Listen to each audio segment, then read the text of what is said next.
Picture this, a proud ranch on the brink of financial collapse, an owner haunted by loss, and a passionate teacher who fights for her students every single day. The most riveting moment arrives when wealthy rancher Malcolm Drake shocks everyone by proposing a marriage of convenience to teacher Evelyn Carter, a deal that might just save both the ranch and the local school. Will two people drawn together by necessity find something deeper than a business arrangement? Can the dilapidated barn locked away with painful memories become a beacon of hope for the entire community? To uncover all the twists, turns, and heartfelt revelations, make sure you experience this story from beginning to end. And if you enjoy compelling tales of resilience, love, and community, don't forget to subscribe to the channel. Your support helps us continue sharing stories that inspire and captivate. In the high plains of Wyoming, where endless skies meet rugged mountains, the Drake Ranch has long stood as both a monument to hard work and a shrine to lost dreams. Its owner, Malcolm Drake, inherited it under a cloud of heartache and debt, a legacy once held by his late father, Jeremiah Drake, whose sudden passing left the ranch teetering on ruin. At 45, Malcolm has rebuilt nearly everything his family lost, but the process left him hollow in ways he never anticipated. Despite the financial stability he has painstakingly achieved, his days echo with loneliness in that rambling, two-story house overlooking acres of grazing land. Wind whips across the open fields, tangling the memories of the past with the promises of the present. Malcolm often stands on the wide front porch, leaning against the railing and gazing over the property, silently wondering if success even matters when there is no one to share it with. For generations, the Drake Ranch has been carved into Wyoming's history, each boundary staked with the blood, sweat, and devotion of Drake ancestors. Weathered photographs in the study showcase stoic faces from earlier times, men and women who wrestled a living out of the unforgiving plains. Malcolm's father, Jeremiah, had expanded the ranch in a wave of optimism, taking out loans to modernize and grow. It was a bold gamble, one that might have paid off had a catastrophic drought not withered the grasslands and driven cattle prices to a dismal low. Before Jeremiah could steer them through, fate intervened. A heart attack ended his life, and symbolically the old era of the Drake family. Grief-stricken, Malcolm struggled to keep the ranch afloat, but creditors closed in. He sold equipment, livestock, and parcels of land just to scrape by. There was one item, though, he refused to relinquish: a battered leather saddle used by Jeremiah on his last cattle drive. It hung in the ranch house as a stark reminder of both familial devotion and bitter loss. For a time, Malcolm feared he would lose even that. The bank allowed him to keep 1,000 core acres. Wyoming land the Drakes had homesteaded since the early 1900s, but everything else was gone. His grief only worsened when his wife Lucille passed away unexpectedly during those desperate years. She had stood by him, offering both her love and her unflinching practicality, and yet there had been no salvaging their shared dreams. Lucille's death left him with a deeper wound, one that money could never mend. Over the subsequent decade, Malcolm embarked on what many in the region called a miracle, working other ranches to learn modern approaches, forging alliances in the cattle industry, and banking on a modest but strategic breeding program. He slowly rebuilt. Piece by piece, he repurchased the land that once belonged to the Drake's innovations, turned a once struggling brand into one of Wyoming's most respected producers of high-quality beef. His profit margins soared. The debt that haunted him like a specter was finally laid to rest. The Drake Ranch gleamed with restorative fences, brand new barns, and healthy herds, yet prosperity felt strangely barren. The triumph he'd chased for so long lacked the warmth of companionship. It was in one of his more introspective moments that Malcolm considered the unthinkable: a marriage of convenience, someone who could share in the external responsibilities, events, social obligations, and building a new legacy without reopening the emotional wounds he had only just managed to dull. In that same breath, he recalled Evelyn Carter, the new teacher in town, practical, intelligent, and brimming with tenacity. Evelyn faced her own challenges with the struggling local school. If he offered her a secure future and resources for her classroom, might she be willing to become Mrs. Drake on purely pragmatic terms? The very thought sparked a plan that might solve both their problems, though it offered no guarantee of happiness. Leaning over a sturdy oak desk in his home office, Malcolm sifted through ranch ledgers that once recorded dire losses. The inked columns told a painful story: the drought years, his father's passing, Lucille's unrelenting sacrifices. Each page felt weighted with memories of pleas to the bank and frantic sales of livestock. Here, the ghosts of broken hopes were meticulously documented: the severe dip in cattle prices, the mounting interest rates, and the final scramble to preserve even a scrap of land. In a later section, the narrative turned triumphant. The ranch recovered, new breeding techniques ushered in top-tier herds, partnerships with distant markets rejuvenated the Drake brand. Though the numbers had been thoroughly reworked to show black instead of red to Malcolm, the ledgers remained a testament to how perilously close he had come to losing everything. He turned to the final pages verifying the year's profits and scanning forecasted returns for the next quarter. A neatly folded newspaper clipping slid out. It contained a brief article noting the local school district's ongoing financial troubles. The building constructed decades ago needed urgent repairs. Stripped budgets and fewer families staying in the rural outskirts meant resources were meager. The next line, however, highlighted Evelyn Carter, a recent arrival who had already made an impact with innovative teaching methods. Malcolm recalled seeing her precisely once standing in the general store with an armful of battered textbooks she'd bought with her own money. Her expression, earnest and unyielding, reminded him of Lucille's fierce sense of practicality, an unspoken vow to fight for every child under her care. An idea took shape, a contract. If he offered Evelyn a marriage that addressed mutual needs, it could be a lifeline for the school and for him. He was painfully aware of how lonely and hollow the ranch felt. His father's old admonition echoed in his mind. A ranch is more than land and cattle. It needs a family to give it heart. Malcolm had tried to silence that notion after losing Lucille. But now, with the ranch solvent and the local kids in dire need, he found himself drafting a proposal that read more like a real estate agreement than a romantic overture. He would present Evelyn with financial stability funds to renovate the school and an elevated standing in a community often suspicious of outsiders. In return, he'd gain the intangible but vital element of a partner under his roof, someone who could handle the social side of ranch life and help him shape the Drake Ranch's next chapter. No illusions of love or grand passion would be offered. Instead, it would be a commitment grounded in realism. They would share responsibilities, maintain decorum, and jointly protect what they each held dear. Malcolm set aside the ledger, retrieving a blank document. As he began typing out terms that spelled out property rights, monthly budgets, and a modest settlement, if things fell apart, he felt the old unease creeping up his spine. Could a man who once loved deeply truly commit to a union, devoid of feeling? Yet he pressed on, telling himself that forging alliances was something Drake men had always done well. He would simply be forging one of a more personal nature this time. Down in the heart of Millhaven, Wyoming, the local school sat a few blocks from the main street, its paint peeling in places where the budget hadn't stretched in years. Inside a cramped classroom, Evelyn Carter tried to maintain her enthusiastic smile for the 13 students who formed the entirety of the 7th and 8th grades combined. She'd pushed the desks into a semicircle to foster discussion, though every worn surface told its own tale of disrepair. A leaking roof, insufficient heaters, and outdated textbooks made every lesson a test of her creativity. But if there was one thing the children couldn't say, it was that Miss Carter lacked passion. Her official teaching certificate, nearly dog-eared by now, was pinned to the corkboard behind her desk as a reminder of the journey that brought her here. Evelyn had grown up dreaming of shaping young minds, a dream inspired by her grandmother, who believed that education was the greatest gift anyone could have. To see that dream teetering on the brink of budget cuts and bureaucratic disinterest weighed on Evelyn daily. She scraped together money for books from her modest salary, searching secondhand sales to add to her tiny library. Half of her paycheck vanished into gas expenses, groceries, and the rent for a tiny drafty cottage on the edge of town. She dismissed her class for lunch. Left alone with a short break to mull over the latest letter from the school board, it was stark in its warnings. Due to insufficient funds, the board must consider closure unless a source of external financing can be procured. Such closures had happened in neighboring counties, with children bused miles away to larger schools. Evelyn cared less about the personal inconvenience and more about the bright-faced students who would struggle with that commute, or worse, drop out entirely because of the distance. As she reread that official letter, anxiety twisted in her gut.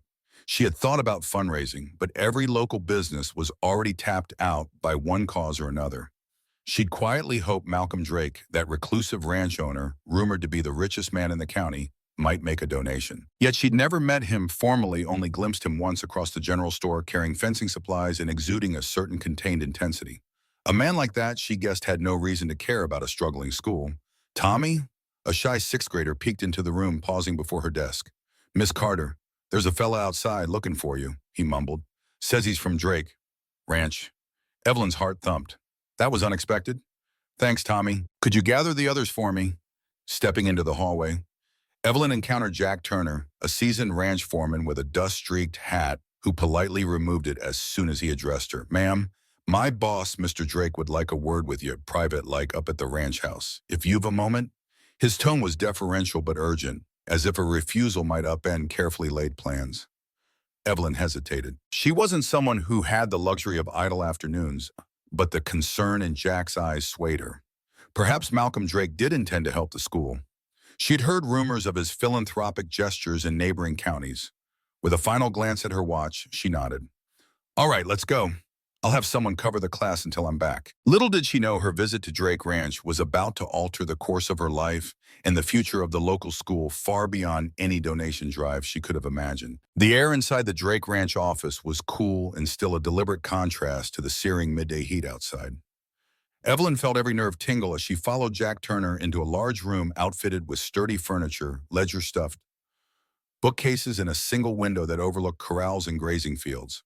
There behind a polished desk sat Malcolm Drake, broad-shouldered, dark-haired, and exuding a controlled energy that felt like a coiled spring. Miss Carter, he greeted, rising from his seat.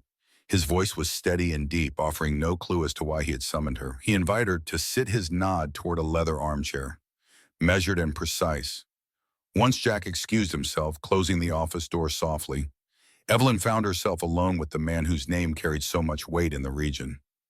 Malcolm began without fanfare. He'd heard of her struggles to keep the school afloat. He admired her dedication, her willingness to spend her own money on supplies. Then, with the directness of someone who disliked wasting words, he laid out an astonishing proposition: a marriage of convenience. I need a partner to handle social obligations and help the ranch form a better relationship with the town.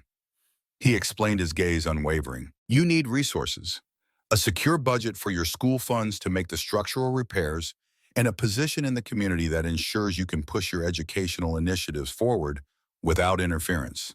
Shocked, Evelyn clasped her hands in her lap. Everything about the proposition sounded transactional to the extreme. Why me? She nearly blurted. As if sensing her question, Malcolm continued. You're intelligent, determined, and you share my preference for practical solutions over empty sentiment. The terms would be straightforward. We wed for a minimum period 5 years. Perhaps I'll allocate resources to fix not just the roof of the school, but to improve its facilities. In return, you'd become Mrs. Drake, take on certain representational duties, and also help me build a sense of community that has been lacking since my father's time. Evelyn struggled to speak, her cheeks burning under the unwavering scrutiny. She managed a wary question. What about feelings? This arrangement, would it allow for anything more? Malcolm's expression didn't soften. I'm not looking for romance. If it happens, it would be unplanned. But let's not pretend that modern life demands love as a prerequisite for matrimony. It demands mutual respect, shared goals, and an ability to handle adversity together. A part of her wanted to scoff and walk out, but images of her students, Tommy, Mia, Ethan, all those bright children flashed through her mind. This arrangement could secure their educational future in one audacious stroke. School board politics and budget crises would disappear if she became the wife of the wealthiest rancher in 3 counties. She also noted that he was offering a generous settlement if after 5 years they chose to end it. Her voice trembled with the gravity of the moment. I need time to think. His answering nod was polite, though his eyes flickered with intensity. Take what you need, Miss Carter, but don't wait too long. Her entire body buzzed as she stood to leave. This was no ordinary suitor's request. It was a business transaction that might secure her lifelong dream, or cost her more than she realized. Evelyn spent 2 sleepless nights weighing Malcolm's offer before summoning the courage to finalize her decision. The school board's latest emergency meeting had only intensified the threat of closure. Funds were nearly depleted, and the possibility of a state-mandated merger with a larger district loomed. She found herself staring at a meager pile of personal belongings in her rented cottage, a few crates of second-hand books, mismatched furniture she'd collected through yard sales, and a series of lesson plans scrawled across battered notebooks. None of it felt permanent or secure. In a single stroke, Malcolm's proposal could end her precarious existence. Arriving at the Drake Ranch just past noon on the 3rd day, Evelyn watched from the porch as the ranch hands worked the fences, guiding a fresh delivery of cattle to the corrals. The sight was mesmerizing, a choreographed dance of riders and herds under the wide Wyoming sky. Jack Turner tipped his hat in greeting, that paternal warmth in his eyes, silently urging her to be at ease. But how could she relax? She was about to gamble her future on a man she barely knew. In the spacious office, Malcolm sat reviewing spreadsheets. He rose when she entered, a flicker of relief crossing his features. Rather than dragging out the tension, Evelyn stated plainly, "I'll do it on one condition. I remain the teacher at Millhaven School, free to direct my classroom as I see fit, and I want the funds you're promising in writing earmarked solely for educational improvements." Malcolm's brow lifted imperceptibly, but he nodded. "I would expect nothing less. The ranch lawyer has drawn up a contract. We'll review it now together." He produced a legal document that spelled out the arrangement in almost daunting detail. Personal property rights, a schedule for disbursements to the school, a clause for reevaluation of the marriage after 5 years. There was a section on confidentiality. Neither party would publicly disclose the mercenary nature of their union, and a requirement that Evelyn would oversee certain social functions on the ranch. She skimmed through, adjusting her glasses when the print blurred. So clinical, she thought. Hodo. Unromantic. Yet as she read the terms, she realized Malcolm had been more than generous. This was not the cold-hearted contract she'd feared. It included a discretionary fund under her control for school emergencies, a guarantee she could pursue additional training or advanced teaching certifications, and even a promise to help sponsor extracurricular programs. The dryness in her throat forced her to swallow hard. "All right," she said, pressing her pen to the final page. "Let's sign." Their signatures on the paper felt surreal, like forging an alliance in a small war. Malcolm's handshake was firm, just as she expected. The sensation sent a prickle up her arm, one that she tried to ignore by focusing on the immediate tasks ahead. The wedding itself would be a simple affair.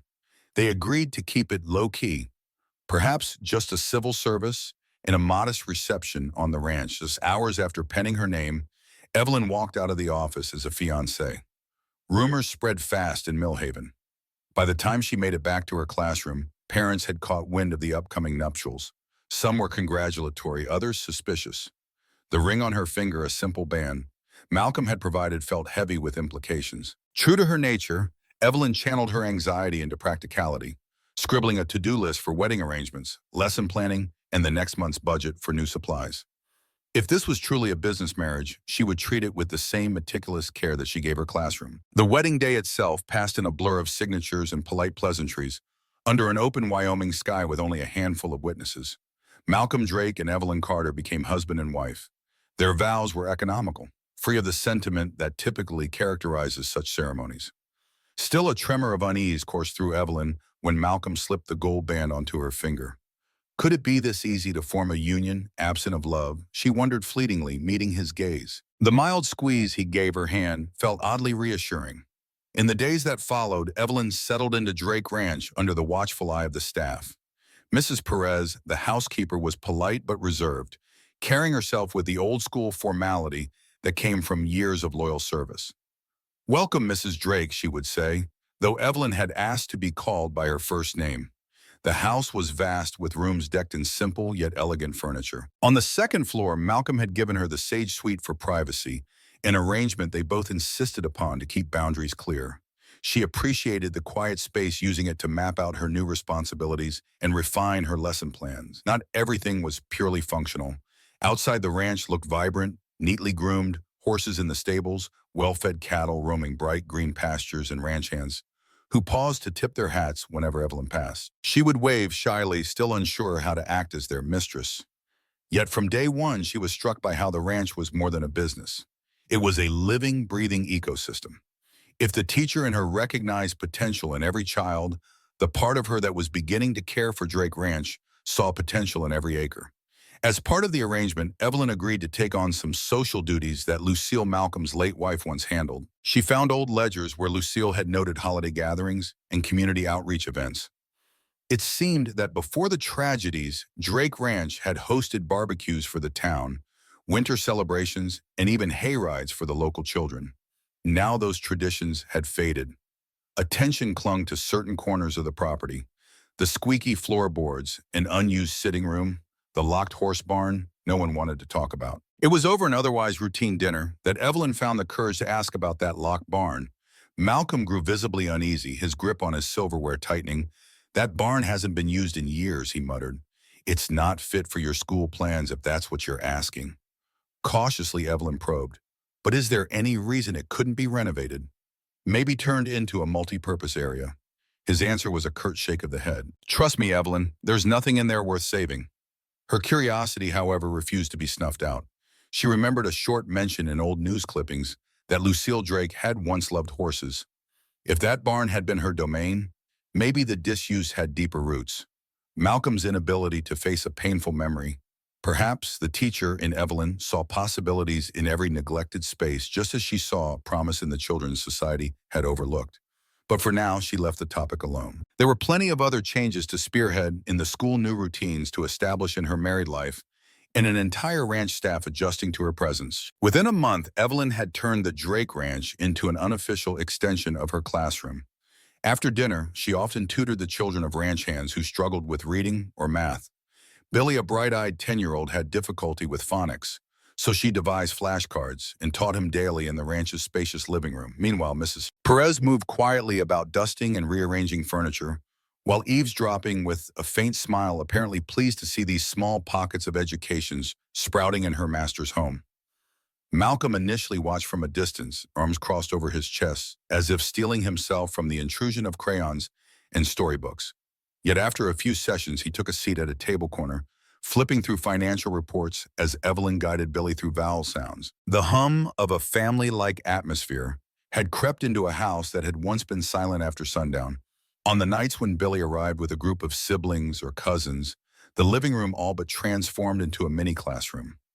Laughter, frustration, and triumph all coalesced into a new rhythm the ranch hadn't seen in years. Surprisingly, this synergy benefited Malcolm's ranch operations. As the children's academics improved, their parents reported better morale, fewer mistakes in the fields, and more engaged attitudes. Malcolm himself started to recognize that community well-being and ranch profitability weren't mutually exclusive. He even began to set aside small pockets of the ranch budget to support Evelyn's in-class projects, like a science fair for local kids or an after-school reading club. The marriage of convenience, as he once saw it, was knitting together a sense of community that had been fraying since Lucille's death and the subsequent drought. Still, tensions brewed. One late afternoon, Evelyn decided to inventory the ranch's old resources to see if they could be repurposed for educational use. She scoured closets and outbuildings, guided by half-faded labels from decades past. That was when she came across the locked barn. A single push made the door clatter on its track, revealing an interior thick with dust motes drifting in the sunlight. Broken stalls, a loft that looked perilously close to collapse, and old tacks scattered about. Yet her teacher's imagination ignited, picturing how the space could be renovated into a large open classroom or community center. She could almost see kids building science projects, families gathering for harvest-themed celebrations, and local events bridging the gap between town and ranch. When Malcolm found her kneeling by a broken bridle, the expression on his face was akin to panic. Jack Turner stood behind him, shifting uncomfortably. "Evelyn, this area isn't safe," Malcolm said, struggling to keep his voice level. "We've sealed it for a reason." Jack murmured something about the memories this barn held and quietly slipped away, leaving husband and wife alone in the dim, musty space. Evelyn rose slowly, ignoring the dust staining her jeans. "Malcolm, the framework is solid if we replace the roof. This could be perfect for the children. The space in town is so cramped that we can barely run a proper after-school program." She walked closer, sensing the tightness in his jaw. Why let something with so much potential rot away? A flash of pain darkened his eyes, because sometimes potential is just a reminder of what's been lost. His tone carried an edge that cut deeper than any threat. She recognized grief poorly disguised as anger. "We can discuss it later." He finished, turning to leave. "For now, keep away from this barn." Evelyn stared at the retreating figure, her heart heavy with empathy and frustration. She had a feeling that behind Malcolm's stern gaze lay the very real scars of Lucille's passing. If only he could see that transformation and healing often rise from the same broken places we try to bury. As autumn deepened, crisp winds blew across the Wyoming prairie, carrying the scent of hay and an undercurrent of conflict. Evelyn discovered an official letter in the day's mail, its state seal stark against the white envelope. Inside was a notice alleging that her marriage to Malcolm was under investigation for ethical and contractual impropriety. She read it twice, heart-pounding. Someone had whispered rumors to the state education board claiming that Evelyn's position in the school was compromised by her arrangement. The letter warned that her teaching license might be suspended, pending a formal review. When Malcolm came in from the barns that evening, dusted with hay and sweat, Evelyn handed him the letter. His eyes darkened. "This is from the state board." She nodded, rage and anxiety warring within her. "It claims our marriage is a sham orchestrated to funnel resources to the school. They're threatening to revoke my certification." Malcolm's reaction was immediate and fierce. He stormed to the phone, calling attorneys and business associates, vowing to protect Evelyn and the ranch's reputation. But amid his flurry of action, he also grew more distant. She sensed him returning to that guarded shell, the one that repelled emotional vulnerability. It was as though he believed the fiasco confirmed what he'd always suspected. Letting someone inside your world led to heartbreak. Things escalated when Yvonne Grant, chair of the local school board, summoned Evelyn to a sudden meeting. Unsmiling, Yvonne brandished a folder stuffed with documents, anonymous tips, references to the marriage contract, and subtle insinuations that the Drake Ranch had all but bribed certain community members to get the school upgrades approved. Evelyn's protests fell on skeptical ears. "Until this matter is cleared up," Yvonne said coldly. "You're on administrative leave returning to the ranch." Evelyn felt as though she'd stepped into a nightmare. If she lost her teaching license, everything she'd ever strived for would dissolve. Meanwhile, Malcolm was locked in his study, wading through additional letters from the bank. One spelled out an ominous threat: if the marriage was deemed invalid, certain terms of the ranch's refinancing could revert, placing him in arrears. The bank wanted assurances of domestic stability, as if the Drakes were some corporate venture, requiring demonstration of internal cohesion. "It's absurd," he muttered grimly when Evelyn confronted him. "How can a bank or a board determine if a marriage is valid enough to hold up legally?" She sank into a nearby chair, exhaustion catching up with her. "Malcolm, we both know the truth. We started this as a contract, even if we do feel something more now. We never intended it to be a love marriage. How can we prove otherwise?" He stared at her, jaw taut. "So what do we do? Stage a romantic charade to appease them? Have a vow renewal with onlookers gawking and cameras flashing? Then proclaim our undying devotion?" Despite the seriousness, Evelyn nearly laughed at the image of a forced extravaganza on the ranch. But her humor vanished as quickly as it came. "We have to decide if there's a different path. If there's a real bond here, maybe we can fight these accusations in good conscience." She swallowed, tears gathering unbidden. "But if we don't, maybe it's best to end it now before it destroys my teaching career and your ranch finances." The prospect of losing everything lay between them, heavy and cold. Outside, thunder rolled as though Wyoming's open skies shared their turmoil. That night, a fierce storm rolled in, turning the ranch yard into a mire of mud and swirling debris. Lightning flashed in branching arcs, illuminating the black horizon. Malcolm and Jack Turner had been out on horseback, herding the scattered cattle to safer ground as the winds grew savage. Concerned for the men's safety, Evelyn braved the lashing rain, waiting with a lantern near the stable doors. When Malcolm finally appeared dismounting with a wince, she saw blood staining the sleeve of his slicker. He'd been grazed by a panicked bull's horn while trying to steer it from a flooded ditch. Gasping, she pulled him into the stables, rummaging for a first aid kit amid the straw. Rain hammered the roof like a war drum. In that battered, earthy-smelling space, she cleaned his wound. The thunder reverberated overhead, both of them speaking in hushed, urgent voices. "Why didn't you wait for the vet or a hand with more experience?" she chided, voice unsteady, as she wrapped gauze around his forearm. "You could have been killed, Malcolm." His breath was ragged, but he tried for a grim smile. "Couldn't let the bank foreclose on a ranch with half its cattle drowned, right?" The humor in his tone was bitter. She focused on tightening the bandage, refusing to let tears blur her vision. "We'll figure it out," she whispered, though she wasn't sure who she was, reassuring him or herself. As the storm showed no sign of relenting, they found themselves forced to wait it out together. Lantern light flickered over the dusty stable walls. Outside, lightning intermittently lit up the Drake Ranch, revealing the house and the locked barn in staccato bursts. Evelyn glanced toward that silhouette, the old barn she'd wanted so badly to restore Lucille's domain. Malcolm caught the direction of her gaze, and for once he did not look away. "All these years," he said quietly, "I've tried to seal off every place that reminded me of Lucille. Her memory was too painful, but you're proving that old spaces can be reborn." Evelyn set aside the first aid kit, letting the waves of thunder pass before she spoke. I never wanted to replace her. I just saw a barn with good bones and thought it could help the children. She hesitated, then mustered courage. And I saw a man who'd already lost so much trying to keep everyone else out so he wouldn't have to risk heartbreak again. His gaze locked onto hers, vulnerability edging out the typical stoicism. At first, yes, that's exactly what I was doing. Now, I can't imagine sending you away or losing this new life we've made for the ranch. Evelyn's heart hammered. Then let's fight together. Not just for the barn or the school, but for us, if that's what we both really want. Lightning flashed again, illuminating Malcolm's face torn between fear and a tentative hope. His bandaged arm lifted to gently cradle her cheek. You're asking me to open a door I locked years ago. She leaned in, ignoring the storm's roar.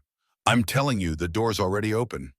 In the quiet that followed, thunder rumbled like a distant drum roll, and they held each other in the flickering lantern light. For a moment, practicality was swept aside by the undeniable fact that in saving the ranch, they'd found something unexpectedly precious. Word spread quickly that the state board and local officials demanded a public display of commitment from Malcolm and Evelyn Drake, some undeniable sign that their marriage was more than a contract. Rather than fake a lavish ceremony, they chose to address the heart of the matter. The barn, on a cold morning after the storm had passed, ranch hands gathered at the locked doors, joined by townsfolk who had begun to suspect something was amiss at Drake Ranch. Even Yvonne Grant appeared, arms folded clearly, expecting a spectacle of contrived romance. But the moment Malcolm and Evelyn stood before the crowd, it became something else entirely. Evelyn unrolled a large blueprint on a makeshift stand, revealing her vision for the Lucille Drake Community School and Center, a renovation project that would keep the barn's original timbers and layout, but add safe flooring, modern insulation, and enough space for classrooms, a library, and a multi-purpose hall for community events. She explained how the funding would work, drawing on small grants, local donations, and a personal trust they intended to set up under the Drake name. This is where the children will learn, she said, voice resonating with unyielding certainty. Not just from books, but from the history of this land. We'll honor the past, but build for the future. As whispers rippled through the crowd, Malcolm added a quiet revelation of his own. This barn was my wife, Lucille's favorite place. I locked it away because I was afraid of the memories. But I've learned that memories can bring us together if we use them to shape the future. He glanced at Evelyn, his gaze warm. That's why we've taken this step to unite our lives, our resources, and our hopes for Millhaven's children. This ranch isn't just a business. It's a home, and we want it to be a home for the entire community. The sincerity in their voices was impossible to miss. Even Yvonne Grant seemed momentarily taken aback. The murmurs shifted from doubt to cautious excitement. A few older townspeople dabbed their eyes, remembering the times when the barn doors were thrown open for harvest dances and Christmas gatherings.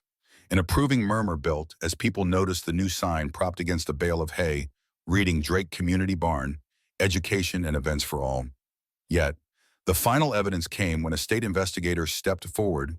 He had read the complaints, seen the allegations. Now he surveyed the couple, the ranch hands, in the blueprint that promised a communal rebirth. Marriage of convenience or not, he said this looks like a partnership that benefits a lot more than just you two.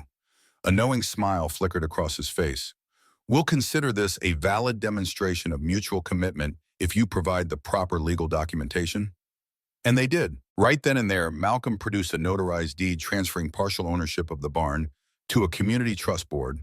Evelyn in turn showed receipts for how funds from the ranch would be allocated strictly to school improvements.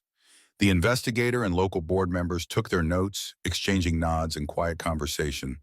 By day's end, their stance had softened drastically enough that Evelyn's suspension was lifted pending final confirmation at the next board meeting. In the weeks that followed, the transformation was electric. Jack Turner and the ranch hands, along with volunteers from town, spent evenings and weekends clearing debris from the barn. Local carpenters offered discounts. Parents of Evelyn's students donated their labor. Billy and his friends painted murals along the inside walls, blending images of ranch life with the promise of learning and community. And one afternoon, as the roof went up, Malcolm stood with Evelyn on a gentle rise overlooking the property, marveling at how life had changed. Did we ever imagine it would turn out like this? He asked softly, sliding an arm around her waist. She leaned into him, eyes reflecting a serene confidence. I dreamed of a school that was more than just a cramped building. You dreamed of a ranch that was more than just accounts and a ledger. Somehow we built both and found each other in the process. He pressed a gentle kiss to her hair, letting a contented breath escape. Maybe it was always about restoring what we'd lost, family, community, a sense of belonging. At that, Evelyn turned to face him, her smile blossoming in the crisp Wyoming air. In love, Malcolm. Don't forget that part. He nodded, unable to hide a grateful smile. Far below them, hammers rang against nails, saws whirred, and children's laughter competed with the sounds of construction. The Drake Ranch had found not only its heart, but also its future, a testament that even practical arrangements can evolve into something genuine if hope and courage guide the way. And in that golden stretch of land beneath a wide-open sky, Malcolm Drake finally understood that real prosperity is measured not by what one can keep locked away, but by what one dares to share with others. From my own perspective, witnessing Malcolm and Evelyn rebuild both the Drake Ranch and the local school has been like watching a barren field turn green after a long-awaited rain. Their journey reminds me that perseverance and genuine care can overcome any obstacle, whether it's a crumbling barn or a shattered dream. By embracing the past without letting it chain them down, they've found fresh purpose.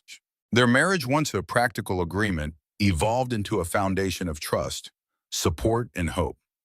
Now, this ranch stands as more than a successful business. It's the beating heart of a community. Children thrive in their new learning space, families gather for events, and everyone feels a renewed sense of belonging. I'd love to hear your thoughts. Did any part of their story resonate with you? Let us know in the comments so we can keep the discussion going. And of course, please subscribe if you haven't already. Your support fuels more stories that brighten our days and warm our hearts.